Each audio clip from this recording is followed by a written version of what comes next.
This video is about remembering our friend, my best friend, Aaron Scott. And as this weekend and since he's passed, I've been reminiscing and thinking about all the great times we've had, and a lot of them happened right here at Baden Lake, where my stepdad had a lake house just off the water, and that's where we really got to spend a lot of time together and get to know each other more. It started out us meeting in middle school, bonding over wrestling in Miss Saylor's class, and what then blossomed into a friendship of, video games, Minute to Win It, wrestling, movies, TV shows, and some of my favorite memories, outside of wrestling. In particular, is one of them in high school. We went to a friend's birthday party at a local pizza place, and the friend's mom asked Aaron, like, "Hey, do you have any brothers or sisters?" And he just looks at her, straight face, deadpan, "Nah, I'm single." And it just made me bust out laughing, and every time I think of it, that's one of the things that always brings a smile to my face, and he always could. Our senses of humor were very similar, and he was always there ready with a pun, or something that he knew was going to make me uncomfortable or go gross. And that's kind of one of the things I'm definitely going to miss about him. But also some of, like I said, our favorite memories here at Baden Lake didn't always take place out here, although we did have some bonding experiences. You'll hear in other parts of this video, floating out in the lake. But one of my favorite memories, it was just me and Aaron here one winter, and we were watching a marathon of The Undertaker's WrestleMania matches. And it was for a blog he was doing for 10 Count at the time, where he did a countdown of certain matches, match types, just whatever he cared to do. And in this case, it was The Undertaker's WrestleMania matches. And as we got to one of Undertaker's matches where he went against Giant Gonzalez, and Aaron I noticed he was keeping an eye on me and was watching me while this match was happening, which I thought was weird.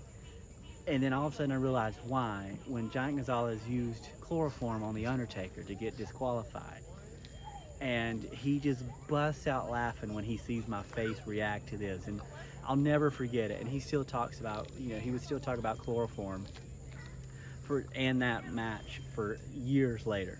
And let's see, another one was, actually, I think Brian touches on this, but Minute to Win It. It was our idea to do Minute to Win It, and Aaron helped me find these Minute to Win It videos on YouTube. We downloaded them, and then we watched every single one of them to figure out which one would be easier to do, which one we could find the equipment to do that we could do in a lake house setting. And so it's always one of my fond memories, because we would sit there, and again, that's one of the things he could do. He could figure it, he could problem solve, and he could kind of he could help make things come together, and make them easier for everyone. And also, he's really good at explaining things. He was our go-to for any game that we started that was brand new. He'd break out the directions, and he'd read them, and then he'd tell us what was right and what was wrong. Of course, sometimes he may have been playing the system and telling us what worked in his favor, but who's to say? Let's see, another one, this is more wrestling focused again. Actually, Aaron and I got to sit, I think it was second row at Starrcade at the Greensboro Coliseum when they did the return with WWE. I think it was like my first cage match being that close, and we just had a blast that night. I think it was like a November, so it was chilly. It was great, perfect weather. And I think probably one of my more fondest memories with Aaron, there's so many, and we'll talk more about 10 Count stuff a little later, but one of my more fond memories is he would a lot of times get really stuck in talking about fantasy booking and like his ideas for what WWE was doing wrong or what they could change and do better.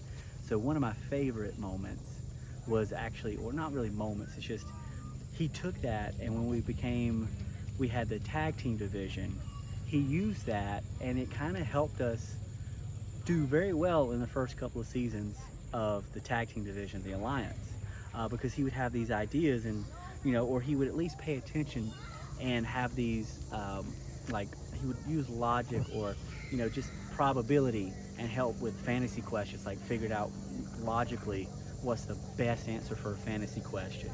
And so he was always so good at stuff like that. And that's obviously one of the many things that we will miss about Aaron, among so many that you'll hear from all of his friends today talk about. And I think just one final message is we're going to miss you, buddy. We already do. And I hope that if you're watching, you take comfort and you get to know a little bit more of Aaron if you didn't know him. But for those that did, you get more comfort. Just like making this video and reminiscing this weekend at Baden Lake has brought us comfort.